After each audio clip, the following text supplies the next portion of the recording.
I guess we can start. Good afternoon, everyone. Welcome back.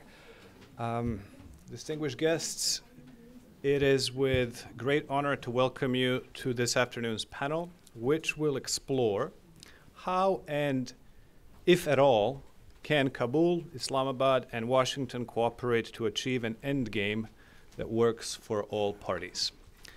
My name is Sinisa Vukovic, and I'm a senior lecturer at Johns Hopkins University School of Advanced International Studies here in Washington, D.C., where I also am an associate director of the conflict management program.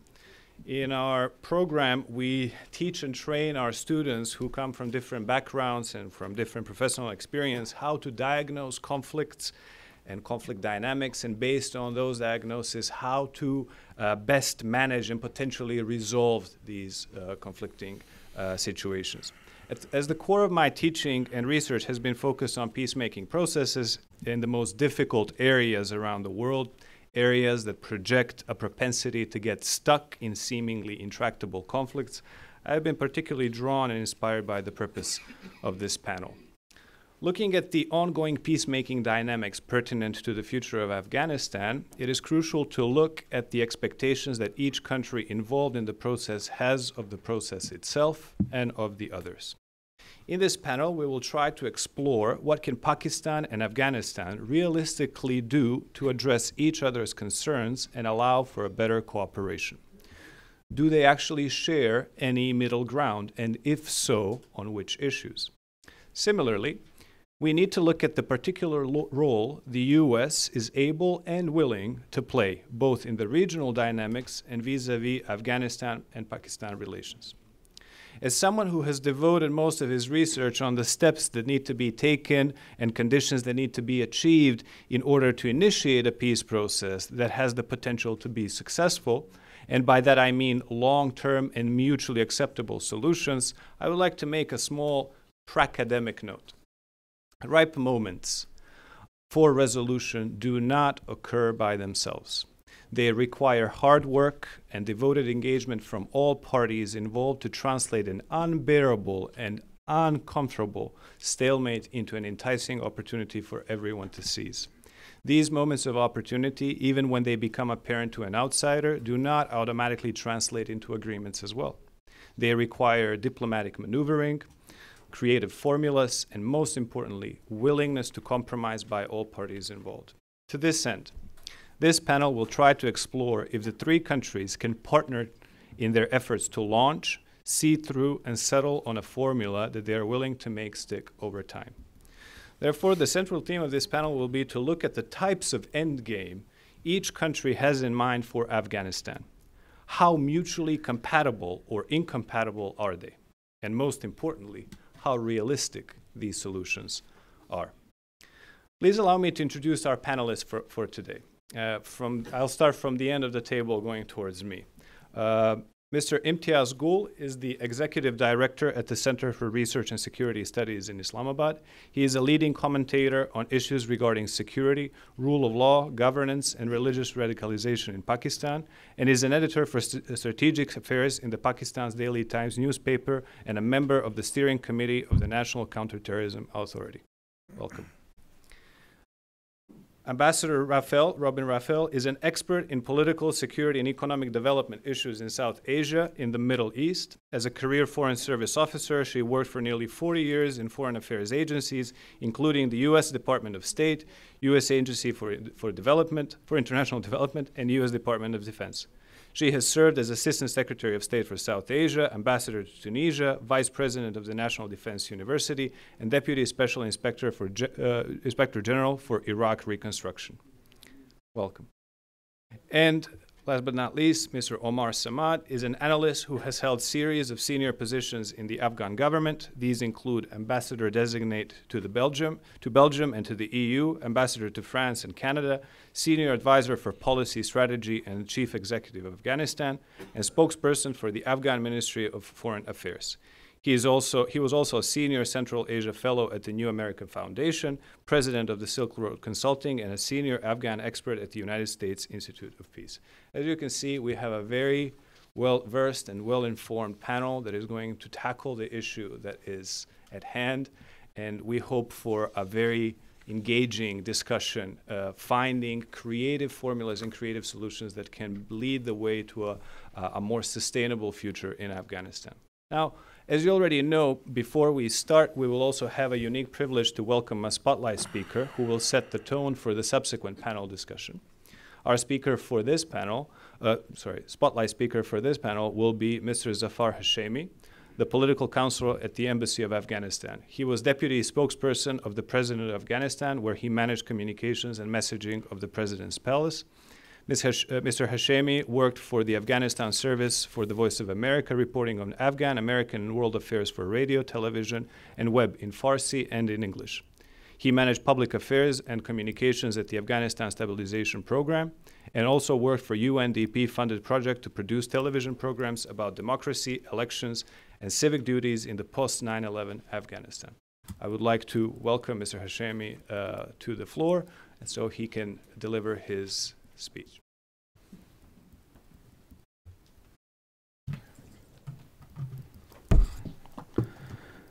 Good afternoon, ladies and gentlemen. It's the toughest part to set the scene while you're representing a government, because oftentimes what you say is deemed to be propaganda or a government point of view at its best. But I will be relying mostly on Ambassador Samad to do part of my job when he's doing the panel. And I'll be here to answer any follow-up questions that the audience might have. It's a distinguished honor to be here among this excellent panel and the host and the audience.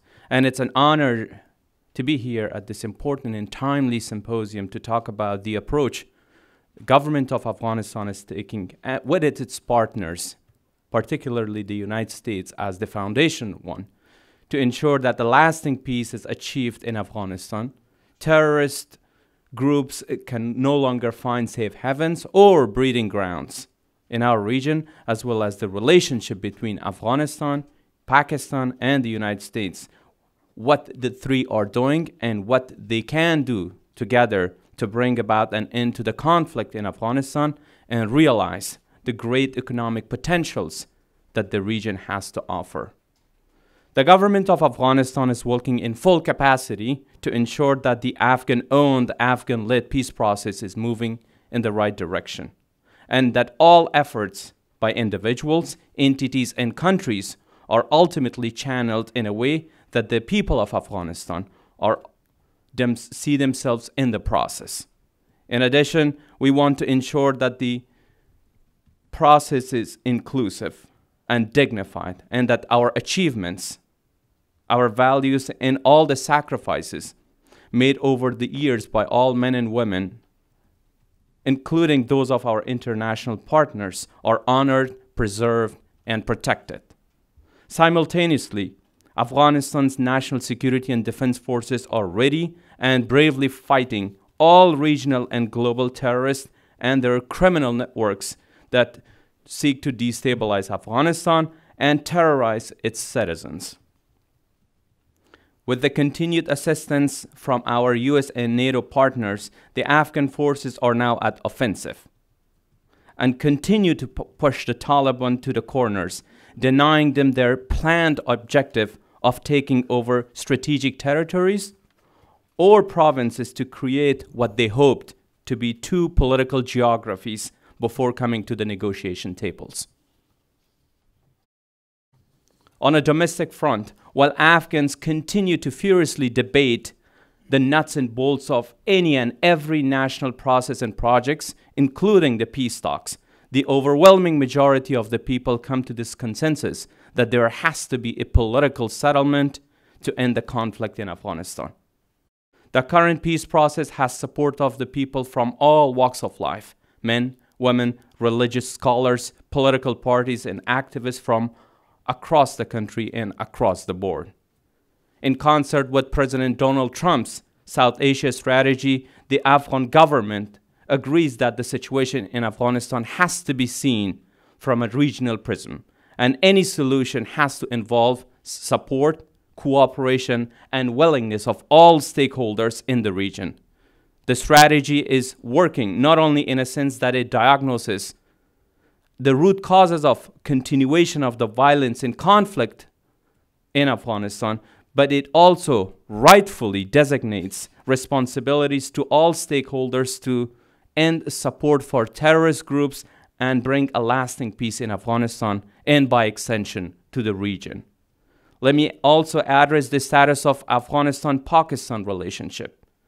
And in the spirit of our latest agreement to try to finally start a meaningful and effective working relationship with Pakistan, I will try to focus on the substance rather than rhetoric.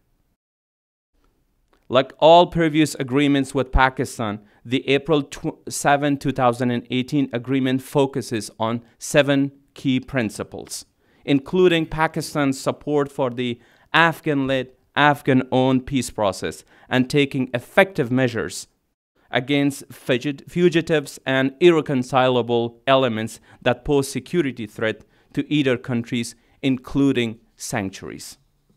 However, in practice with Pakistan, Afghanistan often finds itself losing time in forming processes, mechanisms, meetings, and conferences. In other words, more words, papers than action. For instance, Pakistan proposed having this 7-point document, which Afghanistan accepted, but we lost time, several months.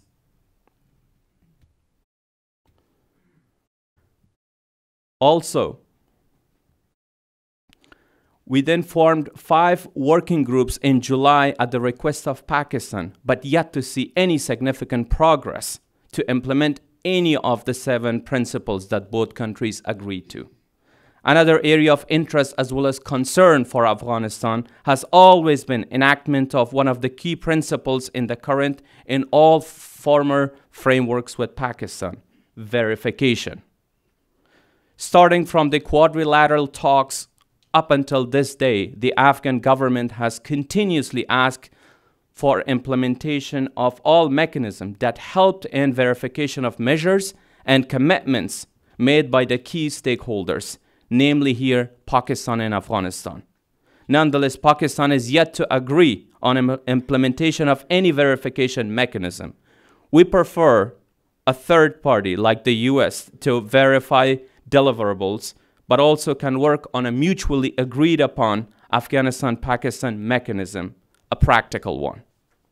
While acknowledging Pakistan's important role in bringing stability in Afghanistan, we hope that it genuinely addresses the issues of sanctuaries, does not support or turn a blind eye on rogue elements and terrorists in its territories that aim to terrorize people of Afghanistan, and focus more on a tangible and verifiable set of actions and measures as opposed to mere promises. The U.S. South Asia strategy calls on Pakistan to deliver onto its promises and get rid of the obstacles on the way of achieving a lasting and durable peace in Afghanistan, while reducing violence that harms both Afghan and American interests. Afghanistan not only commends and joins that call, but also reiterates it. Some might consider Afghanistan's geography a curse. On the contrary, we consider it a blessing and are on the road to revive the history by turning the country from a cul-de-sac into a roundabout where people's goods, services, and ideas flow in all directions. Look at the increased trade volume between Afghanistan and all the Central Asian countries in the past few years. Once unimaginable, today Afghanistan's dependency on Pakistani trade routes has dramatically decreased by over 50% and is shifting northward, which is essentially denying the Pakistani businesses and people opportunities and markets to grow. Our hope is that Pakistan's new government comes to this realization that with trade, connectivity, and mutually beneficial relationships, we can work together to uplift people from poverty, bring in Central Asia's energy and other raw resources to all South Asian markets like Pakistan and India, and take all the good and services of the South Asian economy to our neighbors in the north and even to Europe. I thank you all for your attention, and I look forward to a fruitful discussion.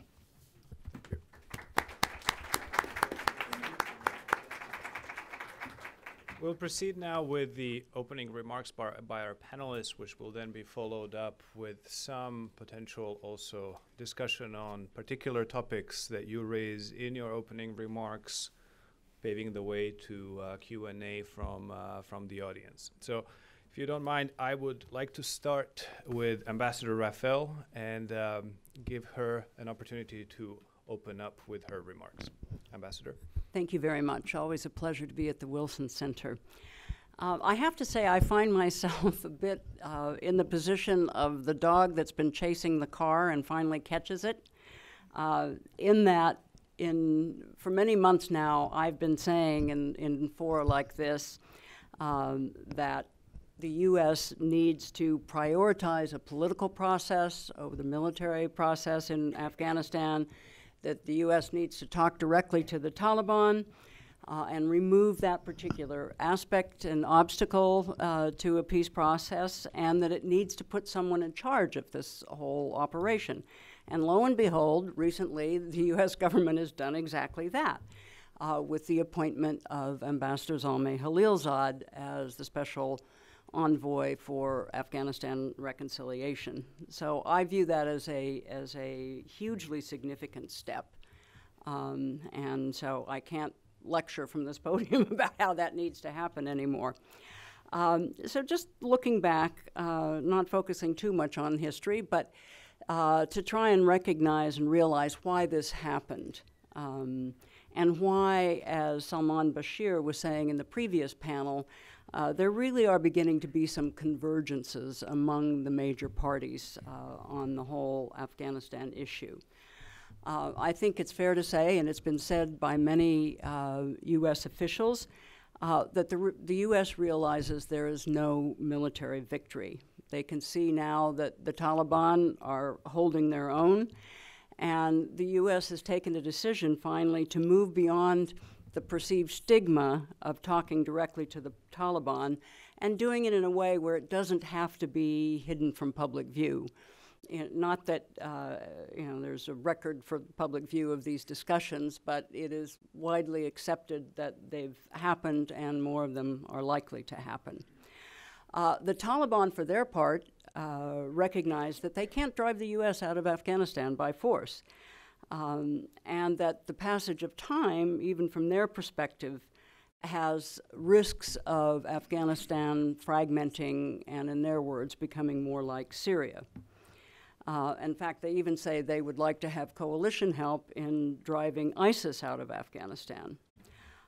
The Afghan government, I think, I don't mean to speak for them since they have representatives here, but I think they realize that the U.S. presence at its current level and configuration is not guaranteed forever.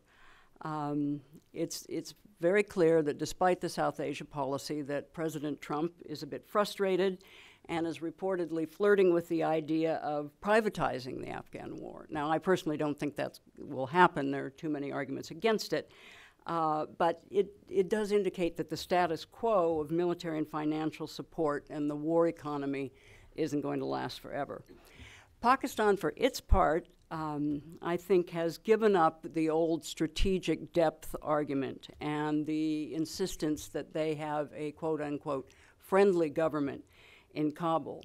I think Pakistan, and I'll be interested to hear what my colleague says, realizes that with the new Afghanistan very connected to the world, much more determined to control its own destiny, and that has had its own struggles now with a Taliban relation to the Afghan Taliban, realizes that this was never a practical policy. And of course, Pakistan is under increasing pressure from the US government and has a myriad of its own challenges, economic and otherwise.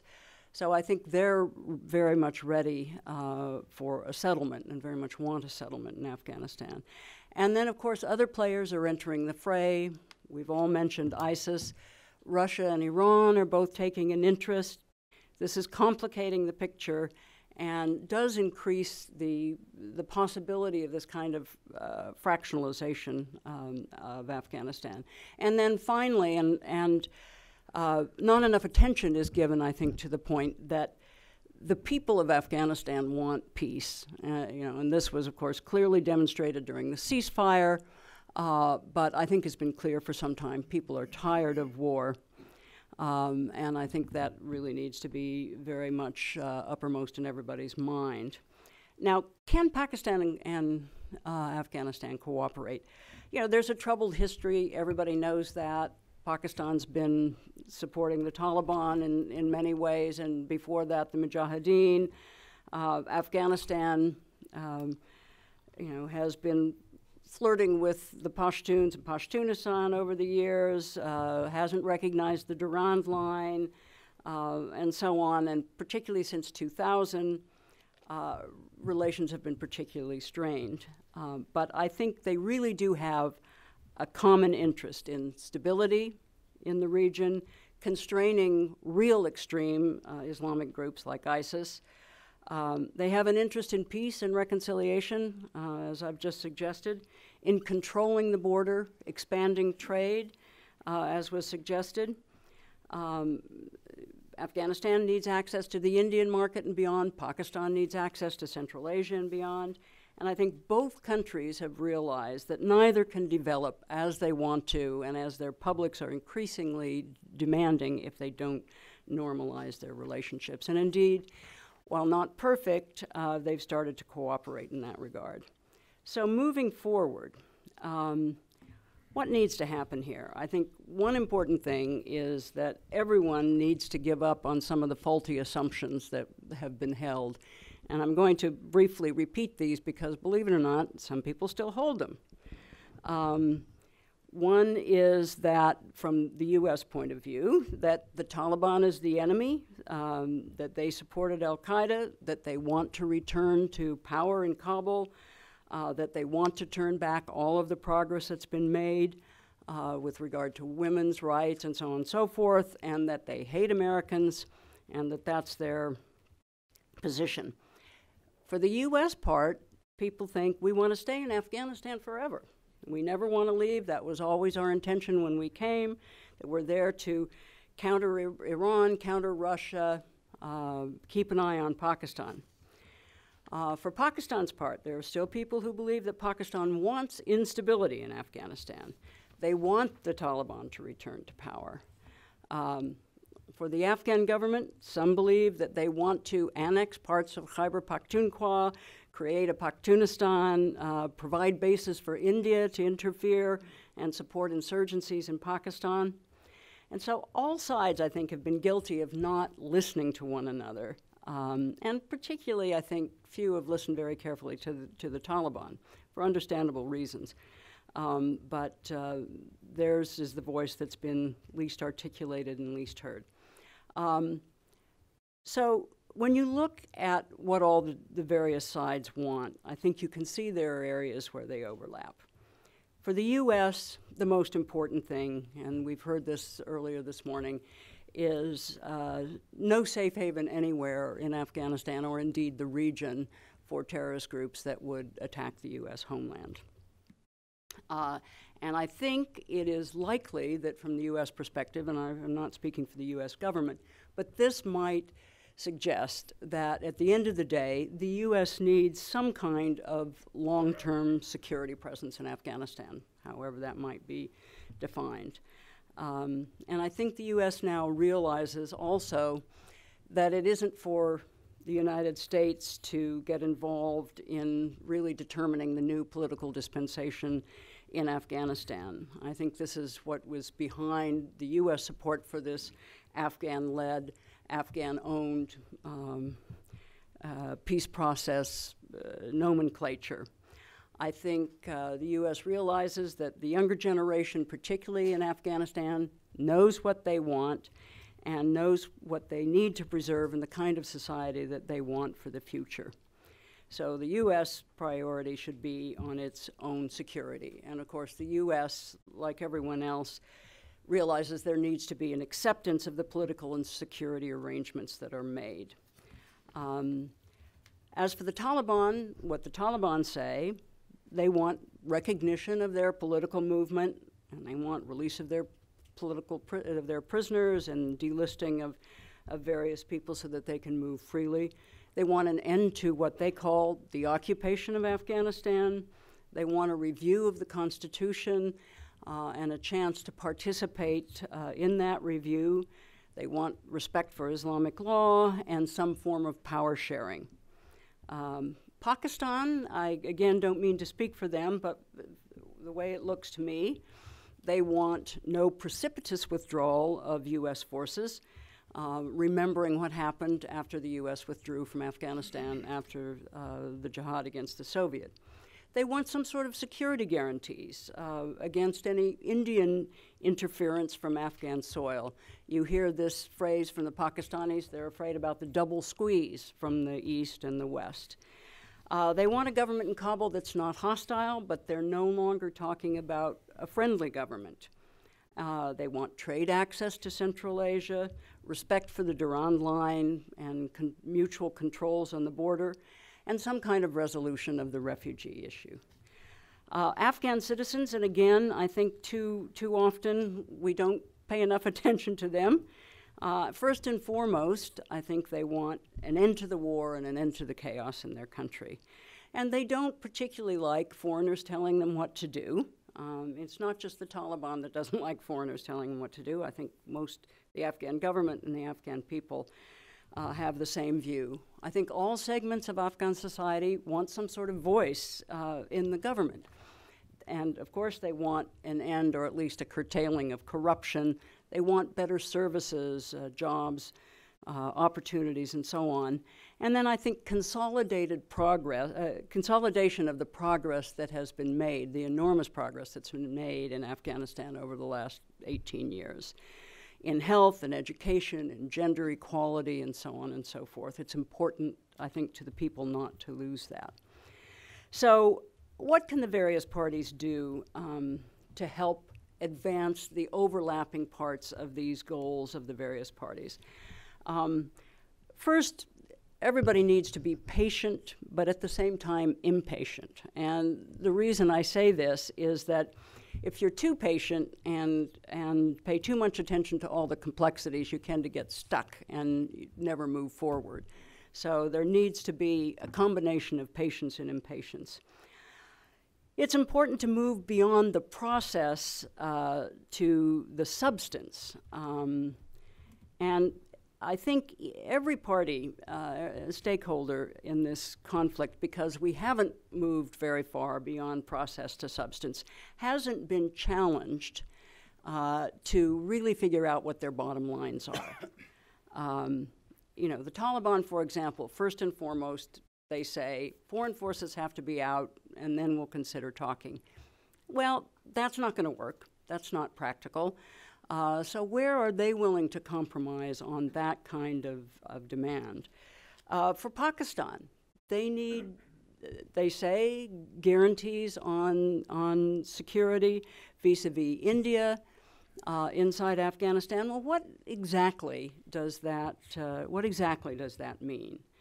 For the Afghan government, you know, I think they need to consider why it is that they have lost territory to the Taliban over the last year. What is it, what are they not doing that they need to do that has enabled, what kind of void is there that has enabled other people to step in? I think that's a serious thing.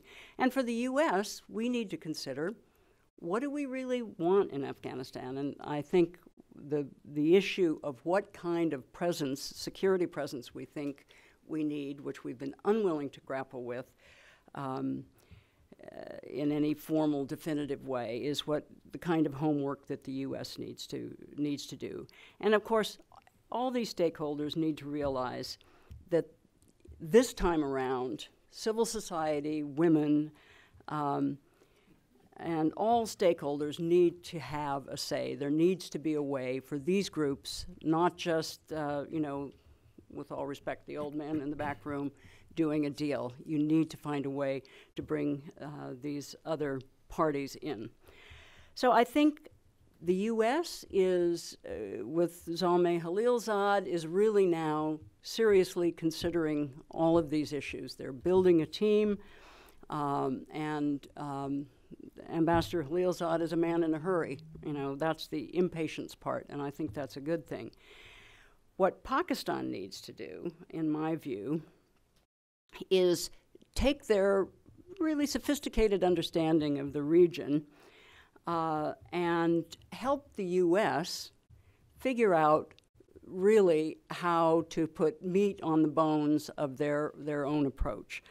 You know, I don't mean to be facetious, but I will be. You know, sometimes I want, and I do, in private, say to my Pakistani friends, you know, if you're so smart, what would you do in our shoes? And I think that's really the question that we need them to answer.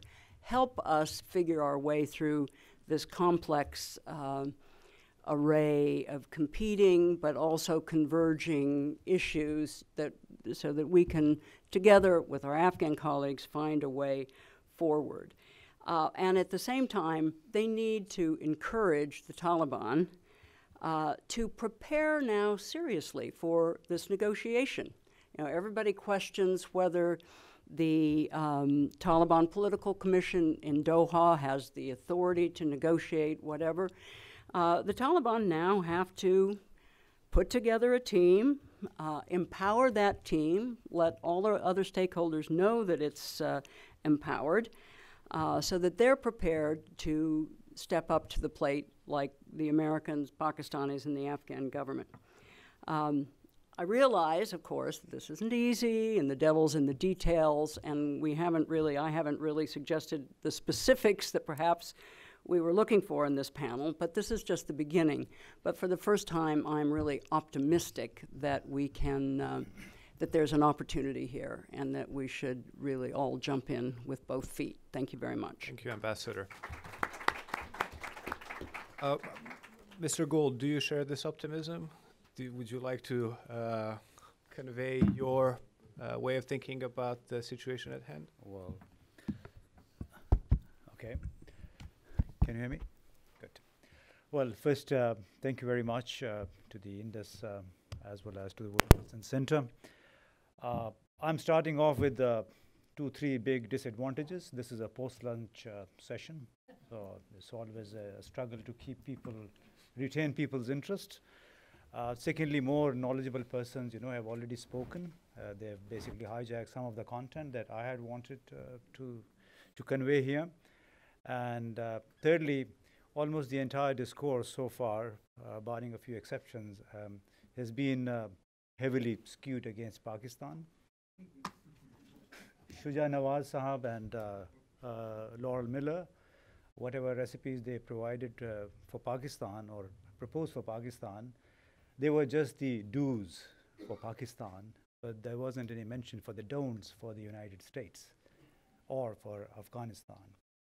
And thirdly, our young man from the Afghan Embassy, very interestingly, perhaps he's a little out of step with what is happening on ground in Afghanistan, in Pakistan. And I guess whatever you said is good. You represented the government of Afghanistan. But this is a daunting task because you again, typically, though unexpectedly, put the entire blame on Pakistan for all the failures that we see in Afghanistan. So let me contextualize the entire situation without any offense to anybody here. Our friend Abdul Samad, he's been writing exceptionally well. So I borrowed some phrases also from some of his articles. It was very helpful actually when I was going through his writings, the recent writings. I would say that from a Pakistani perspective, the pendulum in this triangular relationship, US, Pakistan, Afghanistan, seems to have moved, from negativity to the willingness on the part of all three stakeholders to jointly seek solutions. The US-led narrative has earlier been negative all through, and President Trump spiced it up further, through his intimidating South Asia strategy last year, but only to backpedal on it with the appointment of Mr. Zalmay Khalilzad, who has been a very, very vocal Pakistan opponent. Many of his writings are actually testament to that. But Pakistan has welcomed Zalmay Khalilzad's appointment as the special envoy for reconciliation and peace in Afghanistan, because this is a goal that is common to everybody. Now, I would say we have to contextualize in the sense that what are the messages that we're getting from different sides. So the message from Zalmay Khalilzad when he visited Pakistan about a week ago, was to Pakistan, bring authoritative Taliban delegation to the table. We want a negotiated way out of the conflict. This is exactly what Robin was saying, that there seems to be a willingness now to move out of the conflict. This was also, I think, this also underscored that the US has moved away from the kinetic approach, the military force approach, to negotiated way out of the crisis. Taliban, through a policy statement, they welcomed the direct talks with the US, because this way they saw their viewpoint strengthened. That is, they've been saying engaging with the National Unity Government for peace will be a waste of time. This is what they have been saying, and this is what they said immediately after their meeting with Zalmay Khalilzad. Now, for them, the danger has been that if the US comes under pressure, sorry, I will not go into this point a little later. Then the Taliban basically welcomed, and they said that the meeting with Zalmay Khalilzad is a pivotal path to reaching an understanding and attaining peace that has absorbed the attention of everyone. This is, I'm quoting from their statement. The Afghan nation is hopeful that dialogue and direct Afghan-American negotiation will resolve the Afghan quandary and end the war birthed by occupation. And they also, what Zalmay Khalilzad, well, the official statement missed out was the discussion on the withdrawal of the US forces. They said, we also discussed the withdrawal of US forces, which is, of course, the optimalist demand. This is what they will do, regardless whether, but the very fact that they agreed to talk directly with the United States itself is a back down from their stated position. Now, what are the messages from Pakistan?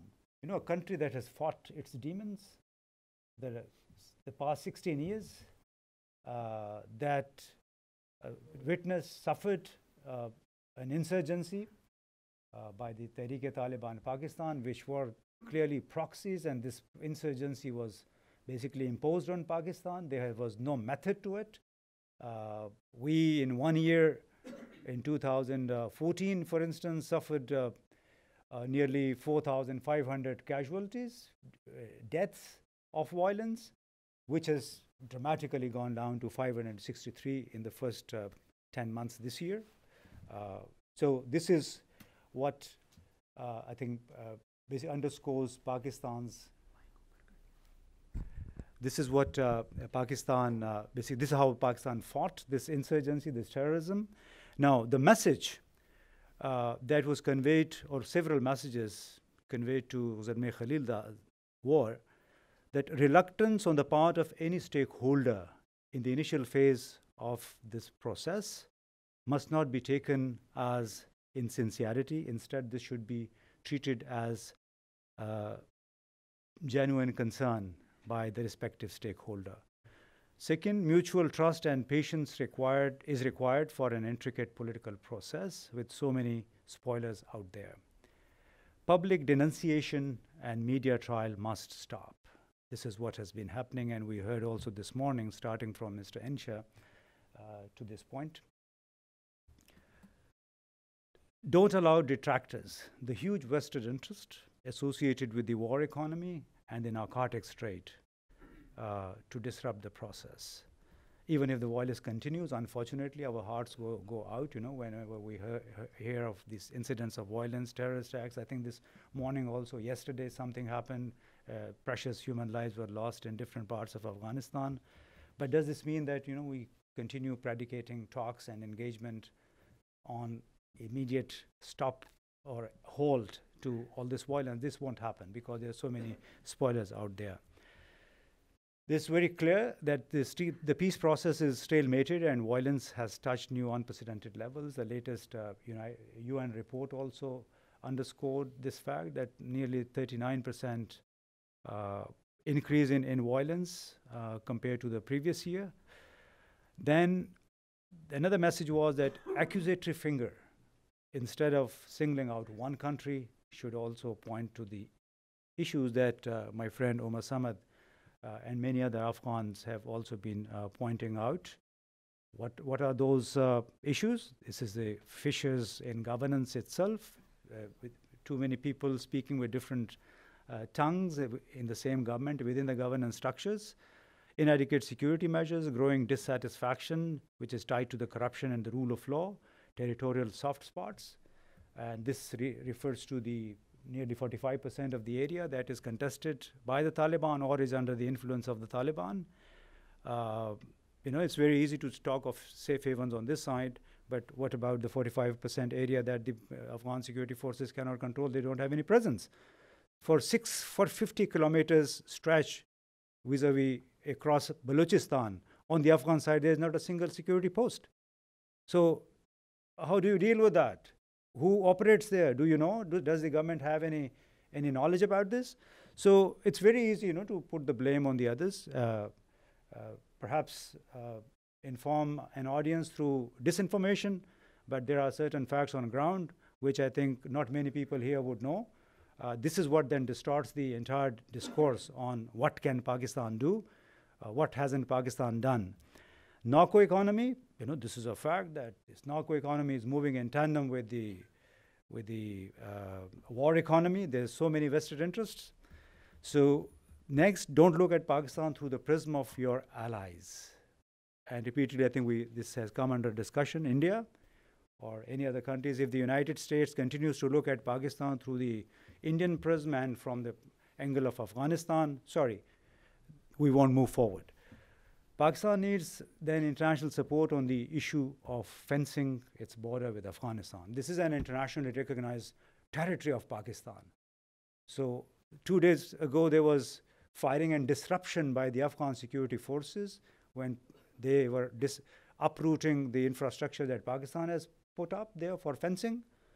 And I think this morning then the border has been opened. So excuse me, this is our internationally recognized territory. How can the Afghans, you can't revisit history. You can't go back to 1873 when the British created this border, drew this line. So, we have to be matter of fact. We have to live in today and work for a better future. Then stop further securitizing Afghanistan.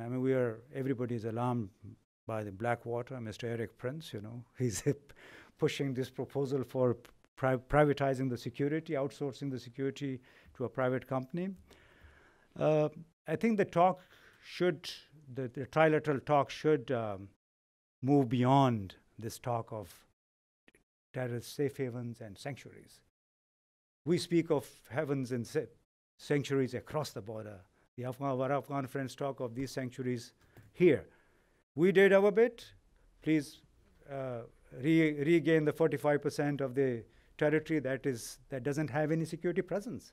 And then perhaps talk of create a similar security infrastructure in Afghanistan before they can place demands on Pakistan for having these alleged sanctuaries and havens. Also, for the US, this is why should exceptionalism be denied to Pakistan while others, including the United States themselves, indulge in exceptionalism in the name of human rights, in the name of democracy, and in the name of national security, as you were saying, homeland security. So our security is dear to us as well. But what should we do? There are problems created by others, born out of geopolitics. So we have to now deal with them. unquestioned support to Israel or interventions in Syria, Libya, Iraq, or support to openly stated support to non-state actors there. That is kosher. When China helps the United States in persuading North Korea to give up its nuclear arms, this is kosher. When China is dealing with India for $100 billion trade, that is kosher. But when China is extending some sort of loans, however questionable they are, and so far there has been $19 billion worth of investment and loans in the last 3 years. That becomes a nexus. So this is the irony of geopolitics. Then please don't dump the consequences of geopolitics and that of conflicting interests of external stakeholders on Pakistan alone. US versus Russia, Iran, its proximity with India, and India, Afghanistan, these are all intricately intertwined conflicting narratives. So Pakistan is sandwiched in between, and it's very convenient to dump everything at our doorstep. Yes, Pakistan has committed mistakes, blunders, but now holding that out to Pakistan, saying that you did it, you are entirely responsible for this, sorry, it won't work. It never worked. Another 2 minutes. Yeah, it never worked. It did not work when the US had this huge leverage, this so-called assistance that we were getting. Why would Pakistan budge now when China, the second largest economy of the world, is standing by us? So whatever little leverage the US had, it has lost it. So it won't work. So that's why I think Salman Bashir Saab and Laura, I think, made a good point by saying that you have to de-link this conversation, Pakistan-US, from the conversation between China and Pakistan. Every country pursues its own interests, and it's in our interests. No other country is investing in Pakistan, it's only China. We are questioning them for the terms of engagement, for the terms of loans that we are getting, and I think we will eventually. But to say that, no, you cannot deal with them, and the loan repayments, they will start in 2022. The $6 billion loan that has come from China, its repayment will start in 2022 with a 25 years grace period, repayment period. Also, a few last points. I think continued dialogue under the Afghanistan-Pakistan peace plan for peace and solidarity, this must be the, I think, new anchor for taking any conversation between Pakistan and Afghanistan and Pakistan and United States forward. This is a very good thing, this framework that has happened. We are thankful to our Afghan friends, that they eventually dropped their precondition of direct action against the Haqqani networks and Taliban before they engage. So this is a very mutually agreeable, good framework for taking this conversation forward. Let peace flow from APAPs. Let's stop the media trial of Pakistan, and I think we'll get somewhere. Thank you very much. Thank you, Mr. Gould. Mr. Samad, you have heard your fellow panelists. And many more. And many more. We would like to hear now your thoughts. Thank you so much. Happy to be here. Thank you to the Wilson Center, to Indus, and all the other sponsors. Thank you to the Afghan Embassy for coming and providing a governmental view today on what is on the minds of almost all Afghans. I was thinking earlier, sitting here listening, that it was about 15, 16 years ago when I was at the Foreign Ministry in Kabul, where the first U.S., Afghan, Pakistan Security Commission trilateral, they were called trilaterals, started. And I was representing the Foreign Ministry on those trilaterals for 2 years, so had a lot of occasions and opportunities to travel back and forth. And I am talking about 15, 16 years ago. So that to us says that there's been a lot of water and a lot of blood that has been shed and has gone under the bridge, the Afghan bridge, the Pakistani bridge, the American bridge, and many more over these years, and that nothing has really changed on the ground, unfortunately. It's all talk, a lot of rhetoric, a lot of posturing, a lot of accusations and blaming and blame games. Meanwhile, every morning, an Afghan family wakes up anywhere in Afghanistan. It doesn't matter. It could be anywhere in Afghanistan, in a Pashtun area, Uzbek, Tajik, and they're not sure if the person leaving home is going to come back alive. And that's how bad it is. And we understand what peace means more than anybody. Wanting peace means. I think we understand what war means. And we're talking about 17 years of war. But in reality, Afghanistan has been at war for 40 years. Exactly 40 years. 4 decades. And so for us, it's a very different perspective. And I think that we need to stop kidding ourselves. We need to stop kidding others and buying time for whatever strategic objective we have in mind that hasn't worked and will not work. For those who think that they know Afghan history or the history of this region,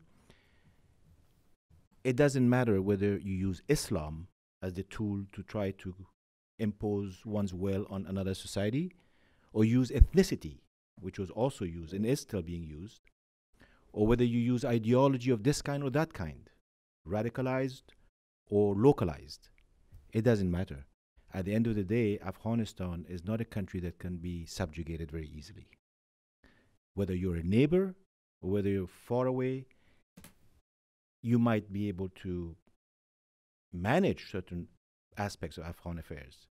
But in order to be an aggressor or an invader or an occupier or someone who wants to impose their strategic will on a nation that will not accept it, is not going to work. So having said this, I'm going to get back to my remarks here. Today's environment is very charged. It's charged because on one hand it's very dynamic. It's dynamic because of everything that is happening, both on the political front, on the security front, etc. But it's also, I think there's a context, and I want to put, because a lot of my colleagues have talked about specifics and recommendations, but I think it's important to put everything back into context. And there's a context that is geopolitical, and there's a context that even geoeconomical when it comes to Afghanistan and the region.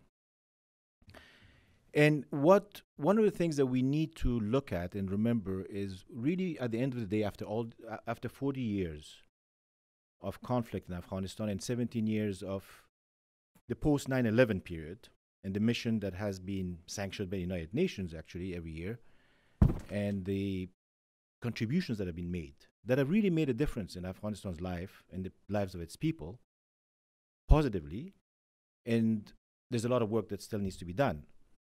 But at the end of the day, you realize that security and safety is a predominant issue for every Afghan, but also for every soldier, every contractor, every businessman, anyone who is involved in Afghanistan, whether from the outside or from the inside.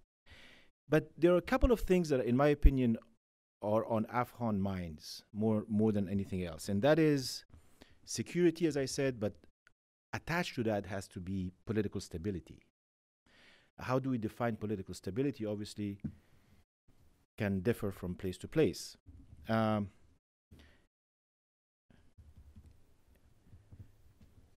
think that there is a concept that Afghanistan is a forever war. And there are those who think that, well, this can go on, and that there's a strategic reason for Afghanistan being a forever war. But in the Afghan mind, obviously, they want to end this. They want the war to end. But they also realize that their geography is probably not the best. It offers opportunities, but it also has historically been a problem. And this is why we need to find a solution that takes Afghanistan's geography and its conditions into account. I think that at times we look at things from a very one-sided perspective. I think that we need, like for example, in the 19th century, early 20th century, most of the 19th century, sort of being straddling between the British Empire and the Russian Empire, we found a solution whereby the Afghanistan was going to be this no man's land. And so that was a solution that lasted for many years. If we are going to look deeply into a solution, I think that we need to seriously look into a formula that would accommodate a new vision for the region and a status for Afghanistan that works for everyone. And so I don't know exactly how that would be defined or could be defined. I'm just throwing this idea on the table, and it has been discussed in the past as well. I was part of a track too where we were focusing on how Afghanistan could become a new neutralized country, a new country with a neutral status, learning from the Swiss model or the Austrian model or the Finnish model or so on and so forth. But none of those would work in Afghanistan. It would have to be an Afghan model. But what comes into play now is how do you sequence this in terms of synchronization, in terms of timing? Where do you start? What are the first steps, the next step, and where do you end with a solution as such? And we realized, and they were prominent Pakistanis, most of them ex-ambassadors, ex-generals, and ex-businessmen who were involved. The Iranians were involved, the Chinese were involved, the Central Asians were involved, the Turks were involved, the Russians were involved. And we realized that it's easier said than done, because we have to look at today's conditions. We have to look at what is happening today. And what is happening today is not conducive to what we're aiming to achieve, which is to find a new status for Afghanistan in a very complex region of the world, with a new vision for the whole region, a vision that could be tied to what our friend from the embassy said, this roundabout concept, this region where we can all work and share and be connected and grow as a result of it and provide better livelihoods for millions and millions of people. That could be the vision that we have to work towards. But what status would Afghanistan have is the complicating part. First of all, it has to be acceptable to the Afghan people. You cannot impose, again, anything that is not acceptable to the collective in Afghanistan. And Afghanistan does not consider itself, as someone said this morning, to be in a state of civil war. It is not a civil war. It is a war, a proxy war, a war that uses proxy forces, trains them, educates them, arms them, feeds them, nurtures them, and then sends them under the jihadi contract and the jihadi label to wage jihad against its own people. And then they call this, some people call it, a jihad, some people call it a nationalist fighting for their rights, disenfranchised groups fighting for their rights. But it is, at the end of the day, in the view of the Afghan population, an imposed conflict that we didn't ask for and that we do not want. So, but getting back to the status, I think what is important, and all these track twos that were focusing on this, found out that we first need to come, to end this war, obviously, or to bring it to a certain level whereby it's containable, it's manageable, and it's not a threat, a major threat to either Afghanistan, the region, or anybody else in the world. This means fighting terrorism effectively. Because the ingredient that has complicated this issue is the use of terrorism. You can call it Daesh, you can call it Haqqani, you can call it Sepoy, whatever name you give it, whatever group you want to put on the list. At the end of the day, it doesn't matter, because what they do is, as part of their strategy, use these groups, and these groups are being used and mentored to use violence, pure violence, against societies, against the system, and basically against the state itself. Now, we've been telling our Pakistani friends for a long time that this is a danger to the Pakistani state itself, even though the Pakistani state within the state thinks that it can control it. We think that knowing what we know about the ideological tendencies, knowing what we know about what their end state objectives are, that this is that poison that will kill, and this is the snake that will eat its own feeder. So we think that we have something in common here. And something in common is to prevent terrorism from being used for strategic or geopolitical or security reasons, whether it's against one neighbor or the other, and to make sure that we first deal with that. And this is where the talk has to stop. We have been talking about this for 17 years now. This is where the action needs to start. This is where I think everyone is trying to tell our friends in Pakistan that there is no more patience for this. There is no more tolerance for this. There is no more blood to be shed sooner or later. And this is disruptive. And I hope that our friends in Rawalpindi and other places are listening, and I'm sure they are, that if they're not, it's a problem, that we have something in common, which is real, which can help us get out of this rot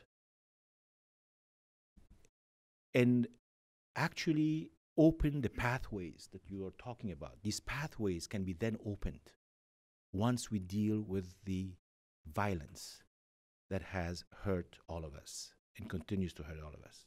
Then we can talk about regional connectivity. We can talk about water sharing. We can talk about the Durand Line, after the Afghans talk about it first, obviously, amongst themselves, peacefully. We can talk about how to invest in Afghanistan, how to use our resources for the benefit of all. There are so many things to talk about. There are so many things that we really can develop as pathways for generations to come. You know, I think that the young generation of Afghans and Pakistanis and others in the region are going to have such better prospects if Pakistan makes headway with development, with economic growth, cutting down on debt, which is hurting Pakistan so much. For Afghanistan to make sure that we become more self-reliant, that we can finally use what is underground in our country, that we can give our generation, the new generations, a chance to have a better life. But look at what the message that we're getting, and I will end on this. And unfortunately, it's a very negative message. In 3 days' time, we have parliamentary elections with all its issues and complexities and challenges and fault lines and lack of reform that was so much needed. There's still going to be an election in Afghanistan. And what do the Taliban do officially? They say, we are going to disrupt it. And they say to the Afghan people and to the whole international community, we are going to attack and we're going to kill and we're going to destroy, especially those who participate in elections. Now, our message has been to the Taliban, for God's sake, put your guns down and come and participate in these elections. That is the political solution, or that is part of the political solution. It may be, simplistic, but it is part. But we know why they can't. We know why they won't come and join the political process. We know why. We know what kind of mindset is behind it. And we know what kind of games are behind it. And you know what kind of objectives are behind it. That is why they're delaying the whole thing and they're trying to disrupt. Otherwise, it's very easy for the Taliban, like every other Afghan group, including Hekmatyar finally, agreed to come and join this political process. It will be easy. And maybe they will win certain districts in certain provinces and be in government. But they are not there. They even if there are Taliban who are willing to do so, even if there are some Afghan Taliban who are willing to come forward and join this Afghan political renewal, they are not able to. I'll be very blunt with you. Either they are sidelined, eliminated, or they are rendered neutral somehow. Only those who follow the line within the Quetta Shura and the other couple of shuras that exist are the ones who make the decisions. And unless that line changes, we're not going to make progress. I hope we will. I hope Zal Khalilzad makes progress. I hope that the peace process moves forward. That is every Afghan's wish. But Afghans are not willing to give up on the gains that they have made over the last 17 years that easily, and they shouldn't. And Afghans are willing to make the sacrifice to defend them. But at the same time, they're willing to work towards a peace that is just, that is credible, that is inclusive, and that is durable. So those are the criteria that I think the people of Afghanistan are looking at. And so we are at a crossroads right now where we hope that that particular line that has been fed over the years is going to realize that we need a paradigm shift. We need a change in how we look at our future and how we are going to shape a different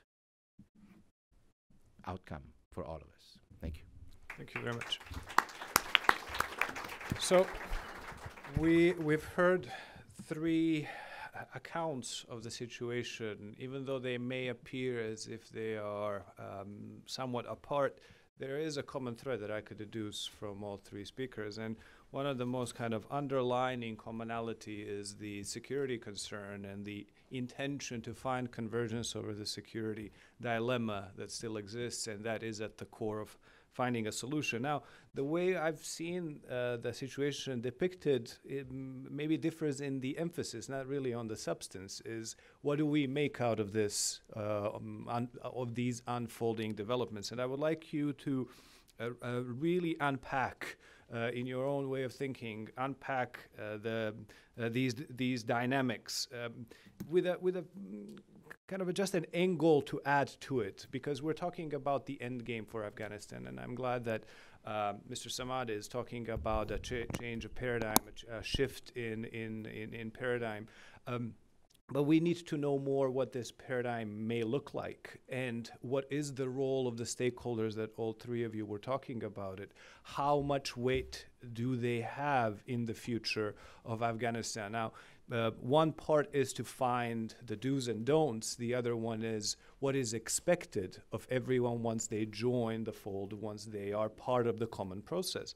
So just to throw the big burden onto you when it comes to the asking a question is, if we're talking about a peace process that is gradually, slowly shaping up, and we're talking from the position of looking at security to trickle up or trickle down, I don't know how you want to look at it, as a bottom-up or a top-down process, into other spheres of life.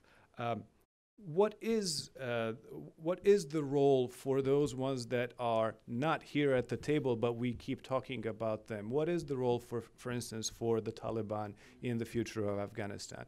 What is the role for other regional actors when it comes to finding solutions? Is this a closed process? Is it a fluid process? How do you see the end game being shaped by the decisions that need to be made in advance? Who's going to be at the table? What is the agenda going to be about? And what kind of formula are we willing to consider, all things considered? Thank you very much. I would like to open up. Who would like to take this question first? Very simple, modest question you've asked there. First of all, I'd like to say that I agree there needs to be a paradigm shift, but the paradigm shift that I see that's necessary is the recognition that the whole situation militarily and politically is at a stalemate, and that is not going to change. I don't think it's possible to defeat terrorism first and then start on a political solution. And I think that's just a difference of opinion, and I respect Reduce violence. yours, certainly. But I think we just need to, in my view, it starts there. You need to recognize that. In terms of the role of the Taliban, in the first instance, they need to be a party to the discussion for the revision of the political dispensation which they've been fighting the government over. Now, how big is a representation is that? You know, I was arguing that the Taliban needs to now organize itself for a proper negotiation, and I was suggesting the Pakistanis might want to help them out in that regard to speed the process up. But you know, the things that have been talked about are revising the Constitution. There are provisions within the Constitution where that can be done in accordance with the Constitution. You need to talk about reducing violence, ceasefires, so on and so forth. All of these things need to be on the table, but the Taliban need to be at the table, in my view. That's essential, and that negotiations cannot wait for an end to terrorism. They need to start now. Thank you very much. Mr. Gould? You know, 2011, a U.S. major general was visiting Islamabad, and he just requested an interview. I went over to the deputy head of missions residence, and we had a chat. And he said, you know, I'm here to prepare a report for President Obama. So what do you say? I said, look, the normal cycle of insurgencies is about 25 years. And it's just, you are just in the 10th or 11th year of an insurgency? He said, oh, do you mean it will go on? I said, well, this is how other insurgencies have moved on. So, I don't know, I really would like them to stop violence tomorrow, you know, for the sake of the larger interest of the people of Afghanistan who are suffering pain every day. But I was actually very happy that inadvertently I inspired or triggered Umar into saying that one sentence that I hope our friends in Rawalpindi are listening. I mean, nothing could be more cruder than this assumption. Just because, you know, the assumption is that the Pakistan military is using them as proxies. Where, you know, what is the interest? They give me one good, cogent reason why would Pakistan army or Pakistan leadership want constant turmoil on its border? You know, every day we are also suffering the consequences of that. But it's very convenient to again, you know, draw, and the entire conversation actually, it got back to the general headquarters. And this is so sad. And with this, there will be no paradigm shift. With this, there will be no peace. I can guarantee you. You know, as you were earlier saying, you know, stakeholders have to drop some of their assumptions.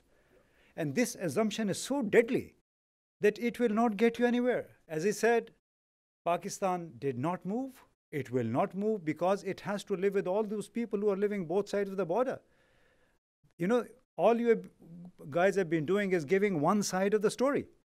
You know, what you were saying, with due respect, I've been part of a bilateral track 2, track 1.5. The entire, what you were saying about APAPs, the July 22nd, that was the first meeting of the working groups.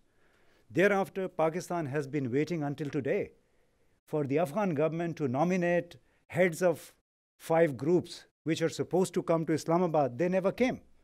For 2 years, Pakistan waited after sending back a draft for the review of Kabul to hold a meeting of on transit trade agreement. Because there was somebody sitting in the Ministry of Commerce, they did not like Pakistan. They never returned that draft, whereas it was the turn of the Afghan government to hold that meeting in Kabul.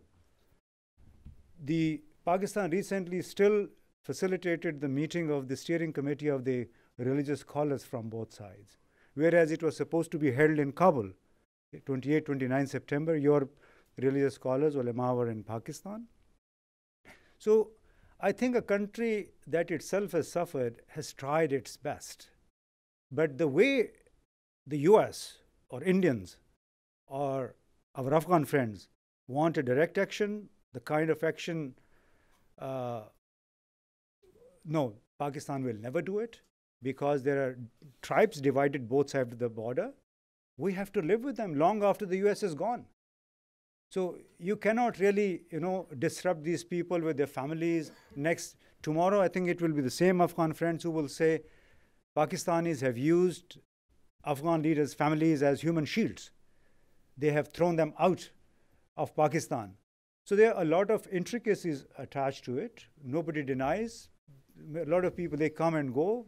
They're moving between the borders. Yes, they do because they have relationships. They have families, they have business interests. Gulbuddin Hikmatyar's, who is sitting in Kabul, his son-in-law owns property in Islamabad. So what would you say to that? They have businesses. Haqqanis have businesses. Abdul Rasul Sayyaf, he has business interests in Pakistan, and he is part of the government. Mr. Rabbani had business interests in Pakistan. He was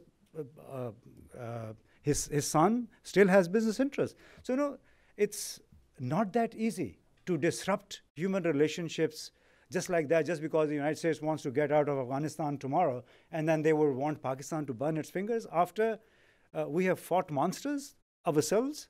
There have been suicide bombings in Khyber Pakhtunkhwa in 2009, 10, 11, 12, every 36 hours. So do you think that our army was sending those suicide bombers and to get their own people killed?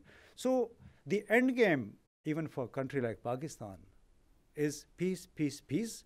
However, it will have to happen it will have to be choreographed based on an inclusive approach, including everybody around Afghanistan itself. Thank you, Mr. Gould. And Mr.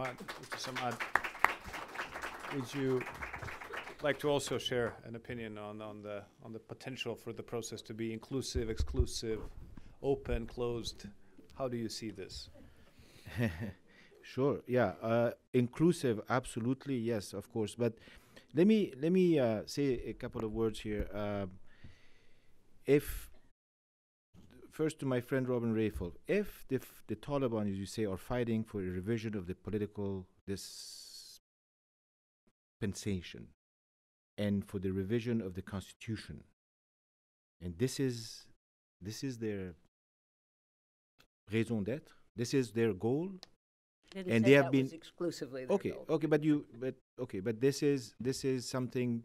So this would bring peace, and this is what will force them to put down their arms. Is this what they have been fighting for? So if this is the case, I am witness, and I've been part of Afghan delegations that have told everyone, including our friends in Pakistan, that the Afghan system is open to all elements, all Afghan citizens wanting to come and join, like everyone else. Do they have to be treated differently than everybody else? So you don't have to answer that. Yeah. I'm just, you don't talk for them. So that's why this is obviously not something that can be easily digested. As far as Mr. Gould saying that you will have a problem with the tribes if you force them a bit, or if you are going to put some pressure or do what the US is asking you to do, or the Afghans have been asking for you to do, to shut down the sanctuaries, to put control over what these people are doing on your own territory. All these, we're not going to go into what the infrastructure looks like and has looked like for 20 years or more. We all know what it looks like. But if it's a tribal issue, I mean, what we are seeing are Pashtuns in Pakistan, Pakistani citizens, in revolt against violence within their own country against the Pashtun community. And they are pointing at the Taliban as being the problem, one of the problems. You're talking of Waziristan, right? I'm talking about across Just the, Waziristan. PTA, whatever you want to call it. No. I'm talking about That is- Pashtuns in Pakistan who are saying that Sorry, we are that being is- hurt. that is We are being Google hurt. PTM, We are being Just hurt by, Waziristan focus, not- by the system. yeah. The system is hurting us, has hurt us, has used us, and so on and so forth. So, how do you reconcile this issue of the tribal issue, or it's actually an ethnic issue, being a reason for not doing what needs to be done in terms of cracking down on terrorist sanctuaries? So, you see, you've been saying, we have heard this for 17 years now. This is not new to me. To those of us who have been involved in this is just a rehash of everything that has been said for all these years. I asked you earlier to come up with some new thinking, to come up with some new ways, pathways to get us out of this. Because at the end of the day, we think that not only are we suffering, but you will suffer more than you think you are already suffering. There's going to be all kinds of backlash from within your own society, and we are seeing it right now. It's not the Afghan intelligence service that's promoting that. It's indigenous. Okay? It's not some other country that's promoting it. It's local. It's local. So but the point is we need to find new solutions. Coming back with the same old stale arguments. We never had a solution. I told you. I gave you solutions. I told you, let's sit down and talk about. Excuse me, sir. Wait till I'm finished, then you can ask your question. You have to think about new ways of looking at a vision, coming up with a vision.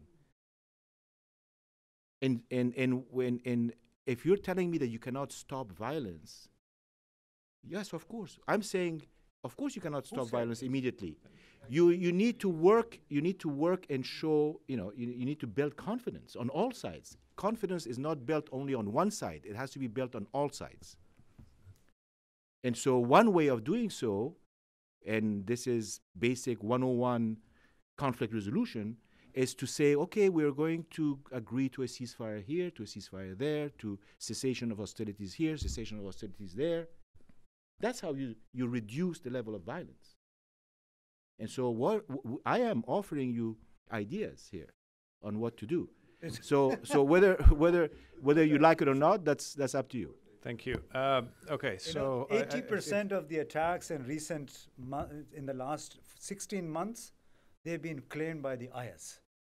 Now they would say that IS is also the same Haqqani network, this and that, but your army, the American army, is killing IS people and our Pakistani terrorists on the Afghan soil in eastern Afghanistan.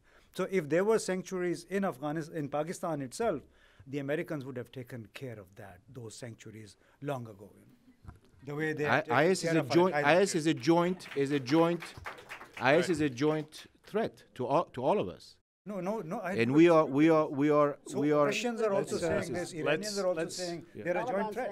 Taliban are saying this. Let's now open to the floor. I guess there will be a lot of questions that we're going to hear. That was the intention, actually. Very lively debate. Let's start from here, and I will continue down the line, please. David Sedney, I was a panelist earlier today. This has been, for me, a very educational exchange, including some of the efforts of people in the audience to try and silence people. I think I'm very, very concerned about that. But I want to stress something that Omar Samad said. The member of parliament in Lashkar Gah, who was killed yesterday, was somebody I knew. He was a civilian. He was not a occupying force. He, in fact, was very opposed to U.S. presence. He was not somebody that the U.S. got along with very well. The Taliban proudly claimed responsibility for his killing yesterday. The Taliban officially claimed that. In that kind of environment, moving forward with peace is very hard. very hard for anyone whose families are killed, family members are killed. And I think Omar Samad gave a very clear expression of what I've heard from so many Afghans over the years about and the desire to end the war. What I would extend that to is it's not just the people who are the Afghans in Afghanistan, it's also many of the Taliban who want an end to the war. When the 3-day ceasefire happened, everyone stopped fighting. That was actually pretty easy because everyone wants to stop fighting. Even fighters don't want to get killed or don't want to get wounded. But when the ceasefire became so successful, many people became afraid, including the Taliban leadership, which is why they didn't accept the second round of the ceasefire, because a certain number of the Taliban fighters did not go back to the fight. They resisted and refused to go back to fighting. No one knows exactly how many. I've heard estimates anywhere from 5 to 10%. The families of Taliban fighters want them to be safe. They don't want them to die, just as the families of people throughout Afghanistan don't want them to come back. So I think there is a real movement, a real popular feeling in Afghanistan among all Afghans, including the Taliban, to stop the war. Unfortunately, I think this panel shows how hard it is for people outside that to do that. So my question, I apologize because I did what moderators always hate. I gave a little talk instead of a question, is there a way for the people of Afghanistan to seize control of the process and bring about peace from the bottom up, as opposed to having it brought from the top down or brought from the outside? And if I may add to this, do you perceive that there is already a building conflict fatigue on the ground or not? Maybe there are different opinions on this. So anyone who would like to? Well, I would say a couple things, David. First of all, you are absolutely right that people want peace, and whoever's families, whether it's the families of officers, families of Taliban, families of ordinary civilians, they all want peace. And it is a tragedy of growing proportions that hasn't happened. And what I've been trying to suggest here today is that there could be, and we all need to work on it, a kind of convergence that could bring all the parties to some kind of common table. I know you're skeptical, but and many people are skeptical, but I think it's everybody's responsibility to try. Bottom up, I think that you need and can have both a bottom up and a top down, but neither is going to work without the other ultimately.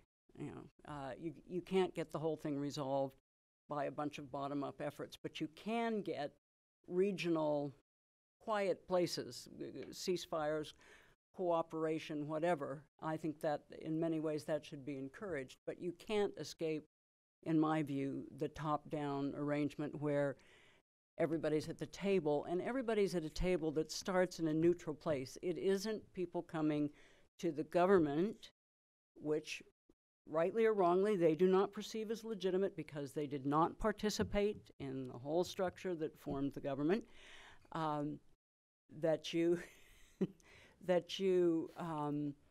you need to recognize that and bring everybody together on a top-down approach as well as the bottom-up.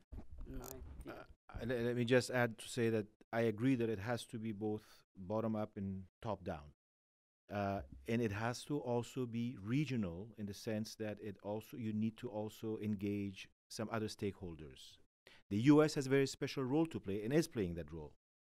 The Afghan people and their representatives and the government being the lead of this, because whether you like it or not, how legitimate you consider it or not, it is the Afghan government.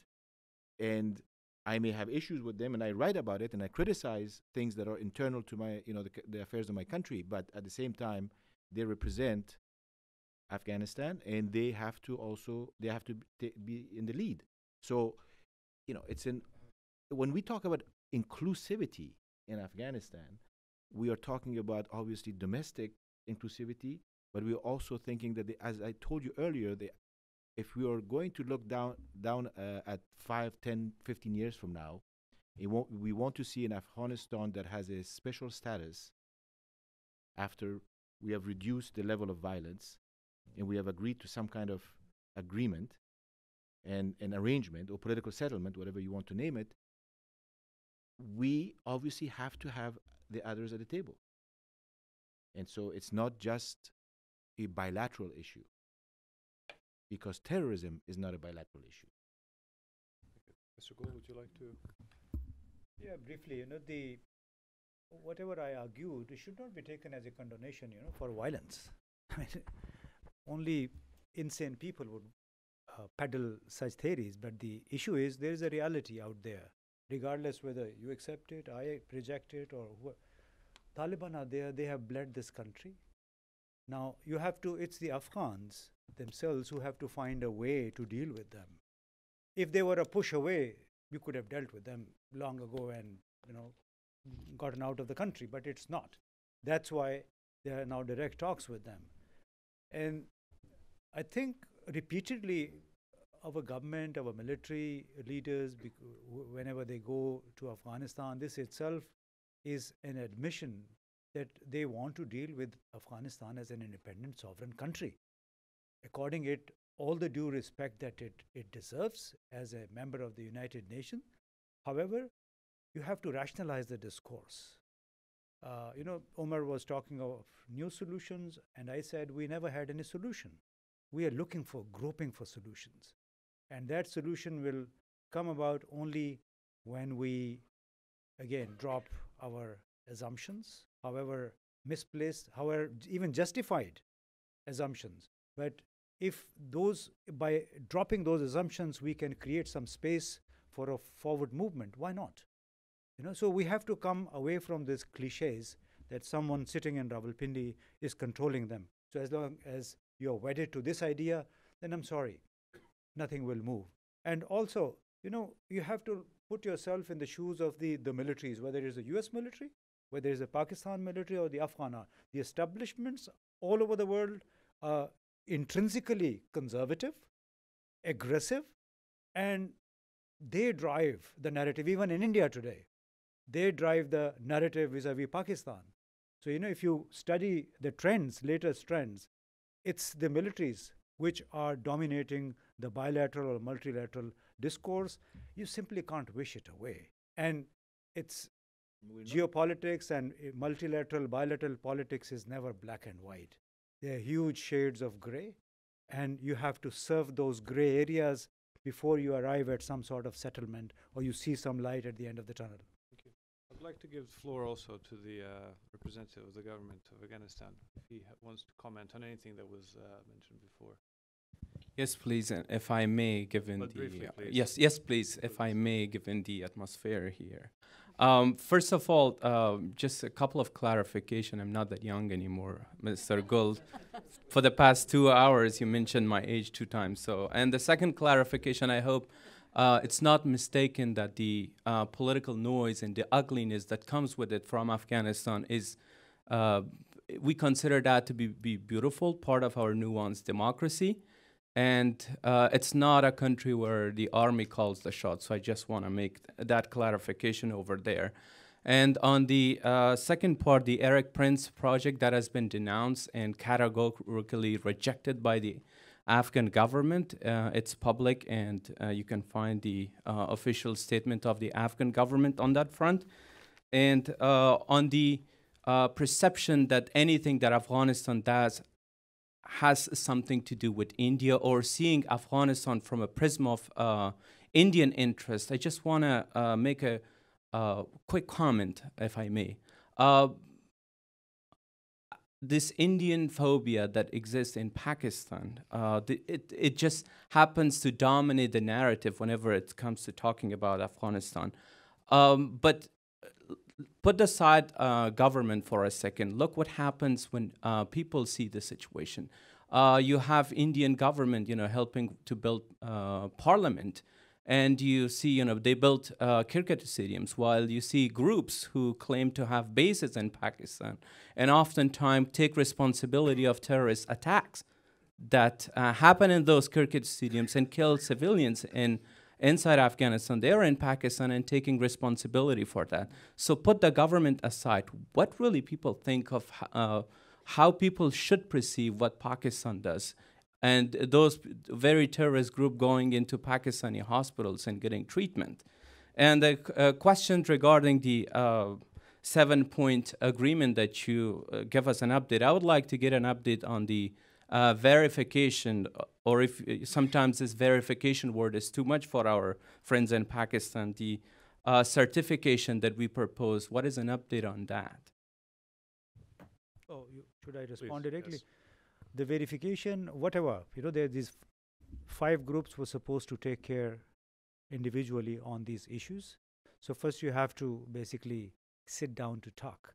So if there is no readiness to talk, there can't be any movement forward on that. I know I'm not a government spokesman, but whatever I know, there has been no movement just because of the reluctance in Kabul itself, because there's been so much division within the security establishment there that there's no consensus so far. And as for the treatment, etc., these are all things. Even the ICRC treats Taliban and terrorists. ICRC hospitals inside Afghanistan, they take care. This is what the Americans once bombarded, I think, and was it in Mazar-e-Sharif or somewhere? An ICRC hospital was bombed just because they heard that Taliban were being treated there. So, hospitals are supposed to take in people, injured people that come to them for treatment. They cannot turn them away, So you have to, there are certain realities you have to keep in mind while denouncing or appreciating something, I don't know. Sure. I think this has, Thank you. this discussion has degenerated actually. More questions, please. I would like to collect a few questions and then try to kind of condense answers all together, please. Please try to make the questions as succinct as possible. Thank you. Marvin Weinbaum, the Middle East Institute. Civil wars that are soluble, usually what we can see is a end game, a common vision as to what the future might look like. So my question is the failure to have such a common vision about what Afghanistan, perception of what Afghanistan should be, is that really, in fact, what is behind the inability to find a solution here? It goes back to some of the remarks that you've made. One could not conceive at this moment, for example, of having negotiations with Al-Qaeda or Islamic State. We know that their aims are such which are not negotiable. If it is the fact, and it goes to, I think, Omar's remarks as well, if it is the fact that we take the Taliban at their word, which is we want the restoration of an Islamic emirate. Now, we'll make some modifications in that, but that's our vision. So we have to ask ourselves, don't we? How compatible is that with the political system that is our starting point for all this discussion of negotiations? It is about how do you absorb your adversary into the political system, form political party, run in elections, and so on. The Taliban keep telling us, and this latest attack on the elections, that that's not what they want. Now, if they wanted a power-sharing arrangement, and I'll end with this, if they wanted a power-sharing arrangement, I can't imagine that they wouldn't have, at least 5 years ago, entered into negotiations to find a solution. The fact that they have resisted in doing so, I think should be taken as indicative of the fact that they do have a very different vision, and they believe they can succeed in the long run. And when there is finally negotiations, it will be on their terms and not on the terms that we're thinking of right now. Thank Can we you. take one at a time, if you don't mind? Can we take one at a time? Yeah. Sure. All right. If you don't mind, because so we can concentrate on. Of course. May I? May I? Yeah. Thank you. Marvin, I agree with you. I think you are pointing to the same issues that I brought up in terms of what is it that is doable and what is not doable, what is it that they want. We don't think we know enough about what they want. And the reason is, the thinking in Afghanistan is they are driven by a very singular, narrow agenda so far. And as soon as you open up that agenda, they don't know how to deal with it. As soon as you say, well, let's talk about the next constitution, revising the constitution, they're not unified then. They lose that glue that keeps them together, which is the emirate, which is Sharia. That's the glue. As soon as you move away from that, it falls apart. And let me also add to this that I wish that there would be change within the Taliban.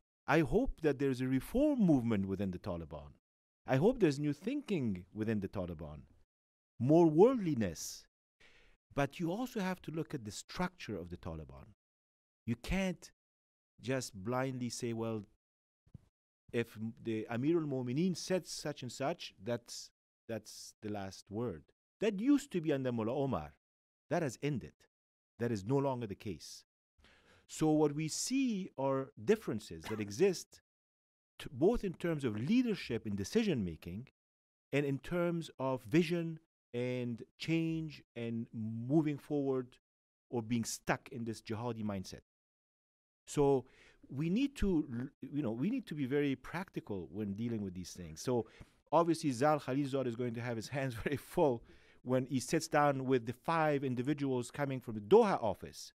But does he know what the other 5 sitting in Quetta, or the other 5 sitting in Peshawar, or the other 5 sitting in Nangarhar, or the other 5 sitting in Herat or Badghis or anywhere are thinking? No, we don't. Because the structure of the Taliban nowadays is such that you have a very concentrated leadership decision-making body that is outside of Afghanistan. Everything else is either for certain purposes, logistical purposes, training purposes, military kinetic purposes, intelligence purposes, recruitment purposes, and so on and so forth.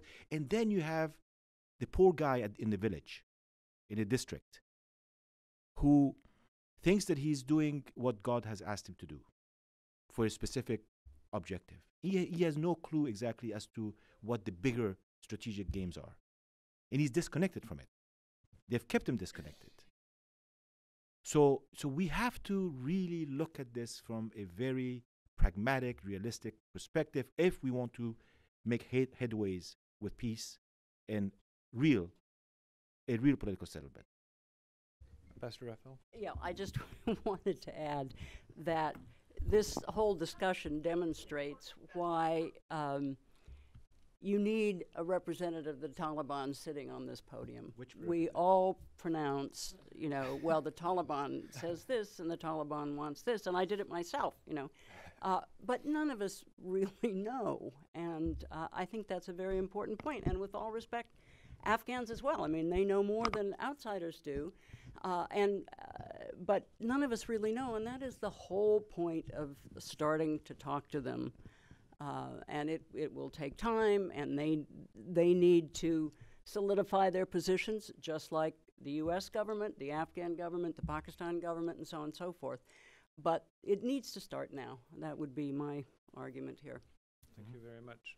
Question here. And now I'll try to collect if they're not too demanding. Question here in the middle, please.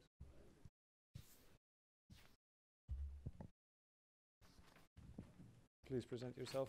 My name's Aditya Balu. I'm a student at Johns Hopkins SICE second-year conflict management concentrator. My question is a specific question about the process regarding one of the Taliban's interests, which was mentioned in the panel discussions, specifically the revision of the constitution. If I understood right, the Afghans have spoken about it being an absolute possibility. with regards to communication about just pure interests, how likely is it that this is not a communication failure if the Taliban has mentioned that the revision of the constitution is one of their main points, and the Afghans are saying it's definitely open? Is that a small asymmetry in communication, or is that just any comments on that? Thank you very much. Where is it? Lady in the back? Is it the revision of the Constitution? Here in the back, yes. Hi, thank you. My name is Lareeb Khan. I have one simple question. This panel has shown that Pakistan needs to do a lot, according to the two panelists on the right. And my first question is to Mr. Omar Saeed, what is Afghanistan doing to engage Pakistan? Because Pakistan has paid a very bloody price. In 2015, we had a school attack where young children were murdered, and they were specifically targeted because their parents worked in the military. And that's just one example of the bloody cost that Pakistanis have paid. So to Mr. Sayed, what is, if Pakistan is doing everything wrong, what are you doing right to engage Pakistan here? And then to the lady over there, I can't, sorry, Rita, I have weak, Robin, yeah. Earlier today, someone talked about how Pakistan has paid a price again in the cost of 80,000 civilians dying, drone strikes, but no military arsenal was given to Pakistan. The helicopters weren't given when they paid for them. So I want to know from you, what are you doing to equip Pakistan as well to fight these terrorists? What are you doing in terms of money and arsenal to equip Pakistan in fighting that? So to the two panelists on the right. Thank you. One more question all the way in the back. No, Hello, this is Sohail Khan. I have a comment and a question that we can continue to blame each other. I heard that everyone points finger to the other side. The fundamental issue is that who is suffering is the common Afghan person living in a village or living and not able to meet ends meet. The whole issue is, do we really want a peace there? Is that what really America wants, or some of the people who have been put in places? If we want, the solution is economic, not military. How much money we spend every year on military? Only 10% of that, if we invest with the people, those people will be on your side. We had a Korea experience. We had a Japan experience. Fundamental, stop blaming each other. Stop pointing fingers. The fundamental issue is the economic issue. You solve that problem for those common people who don't have a food to feed. You provide them the basic facilities. You will have peace.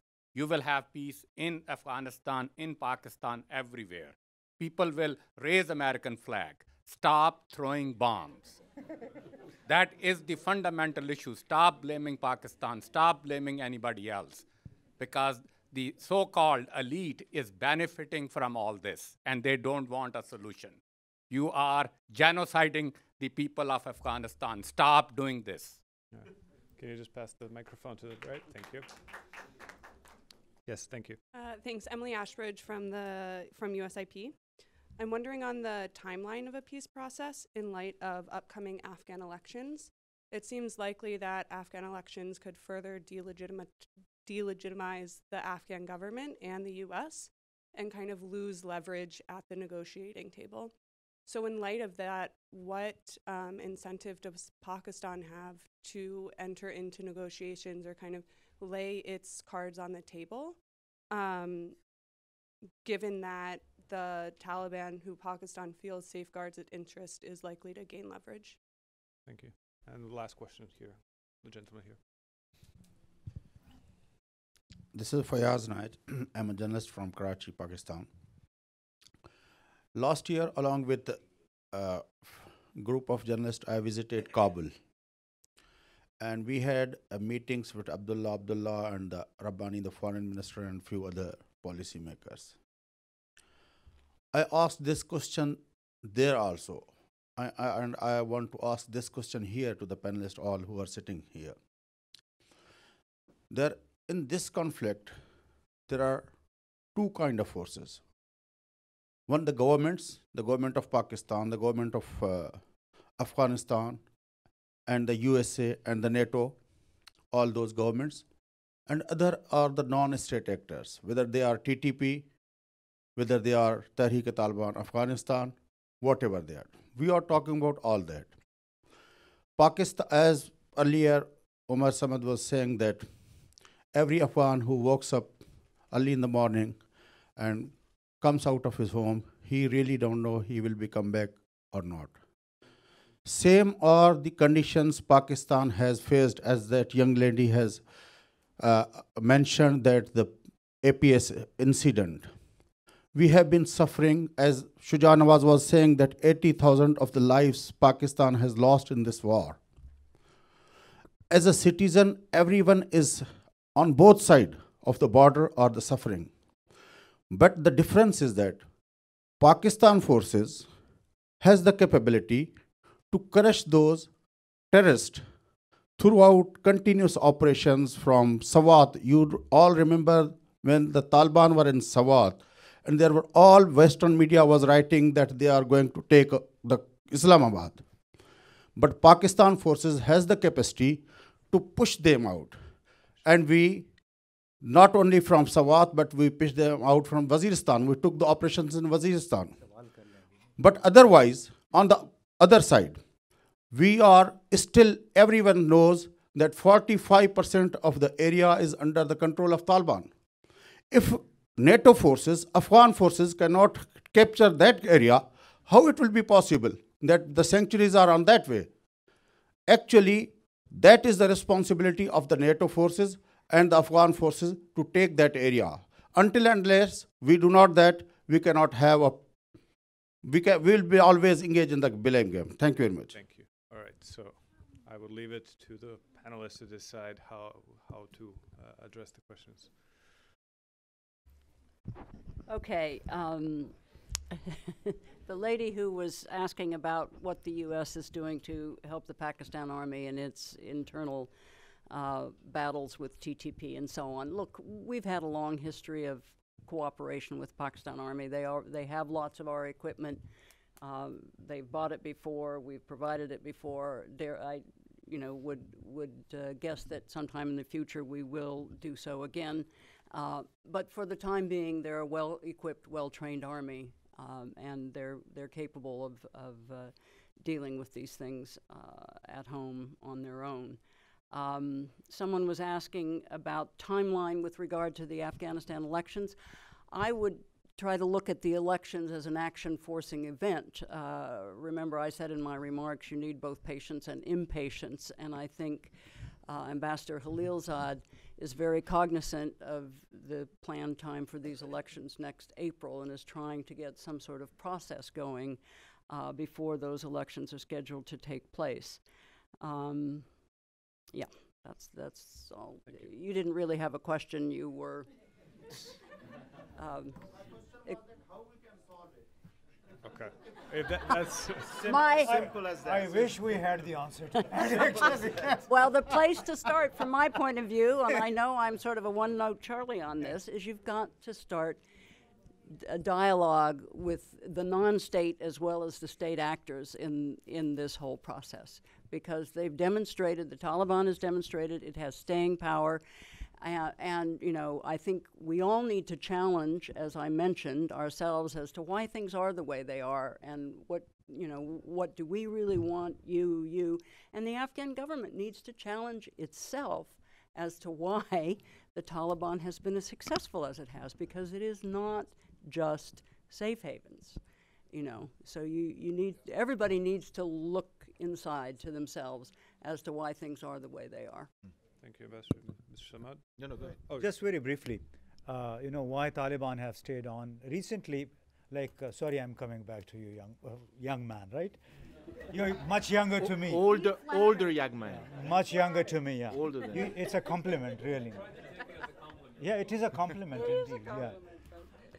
That he was, cribbing about the non-action after the Afghan-Pakistan, this action plan for peace and solidarity.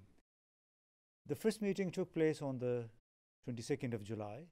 2 weeks later, there was huge fight in Ghazni province. So there was a crossfire, and Taliban took control of the center of Ghazni. And what had happened in the first meeting, the idea was that whenever an issue arises between the two countries, it will be taken up by the respective group. We call it working group. So there's a fight, pitch battles in Ghazni, and off goes one of the generals of the Afghan army on Tolo TV saying that we have killed 236 Pakistanis and we have arrested one Pakistani general in uniform. Right? Now, of course, they are Pakistanis, who a lot of them go, from religious seminaries. We cannot control Pakistan the way the US can control its borders. It can't, of course, control the Mexico border, So there's a lot of so there's a lot of back and forth movement. So the first question arose that when they just had this meeting, and there is a military and intelligence cooperation working group. So this was an issue that was supposed to be taken up by that group, number one. Number two, if the Afghan army counted the dead bodies, 236 people killed, was it not appropriate to document them and hand over the document to the Pakistan Embassy, saying that here are 236 Pakistanis we killed? No, and then they say, oh, they were buried in Pakistan. So the question is, where was the Afghan army and the police? Why didn't they stop them? So 236 is a huge number. So this kind of brinkmanship basically takes down and vitiates the entire atmosphere. It really, once you agree on a framework, you have to stick to that. If we don't, then obviously we'll keep seeing this atrocious war going on. Somehow there has to be some rules of engagement, and you need to stick to that. Thank you. Samad? Thank you. We agree, Mr. Gould, that APAPS has not been operationalized yet. So don't expect anything to be. No, 22nd July, there was the first. There are reasons why it hasn't been operationalized. I don't speak for the government, but it hasn't. So what happens to APAPS now, we don't know. But obviously, because there's no nomination and as far as foreign fighters who were killed in Ghazni, I think that it's very well documented within Pakistan that some bodies were returned and buried there. Who they were, we don't know. Which village they belong to, which part of Pakistan they belong to. We don't have that because they were carried out. But some were, whether it was 200 or 20 or 2, the fact is that it did happen. And nobody can deny that. It's all out there. Nobody's denying. Yeah. So we needed the document. No. Okay. So let's leave the audience with the thinking that something did happen. There were non-Afghans who were fighting there. I want to just touch upon two small issues. Somebody asked about what has Afghanistan done. Well, we can spend all day long going over these lists of what we've done, what they have done, or what we haven't done. The point is, I think we all have done, to the extent that we could, what we could under the circumstances. I can give you just a couple of examples because I was part of a couple of those visits, or more than a couple, where the previous Afghan president visited Pakistan 20 times in order to open pathways. The current Afghan president, for his first trip, a few days after he was inaugurated, was to Rawalpindi. You're dismissing Rawalpindi, but it was so important that the Afghan president went to Rawalpindi. Okay? No, I dismissed the insinuation. No. Well, I am not dismissing the insinuation. So the point is that we have, I think, at that level, we have done a lot. We have provided list upon list, intelligence reports upon intelligence reports. For those of you who may be in the knowing or not, you need to know that gives name and location and address and phone numbers of so-called insurgent leaders, if you want to call them that, insurgent leaders who live in Pakistan. No, it's not 10 years old. No, it's not 10 years old. He was, I think. It is not 10 years old. It is not 10 years old. It has been updated every year. updated every year. So you probably need to check your references. But the point is that has been done and is being done in goodwill. What we expect is a little bit of return goodwill in terms of trying to, again, find new ideas to move us out of this situation, okay? And the blame game that somebody brought up, nobody likes blame games. But if you have proof and evidence, and when you have year after year, year after year, no change in conditions, in policy, in strategy, you start seeing a pattern develop. And we are in year 17 of this pattern. And that is what needs to change. So we are offering and we are saying that talking is good. Coming back to Robin, we are all for talking. We are all for dialogue. But I just want to say, we have had so much dialogue, we're dialogued out. But at the same time, it is important to know who you're talking to. Who do they represent? Are they representing the collective? Or a part of the collective? Are they authorized by the whole movement? Do they have a system through which they decide what issues to bring up to the table or not? Whether to revise the constitution? Do they agree to a constitution? I am not, as an Afghan who has followed this, of the belief that they have yet agreed to the concept of a constitution, let alone revising a constitution. And we don't know what their thinking is. So talking is good, and I will leave you with this positive thought that we need to engage, we need to talk, we need to have dialogue, but we also need to verify, we also need to check, we also need to make sure that we do not repeat the mistakes of the past. Thank you very much. I would like to thank the panel for their comments and reactions, and the audience. Thank you very much.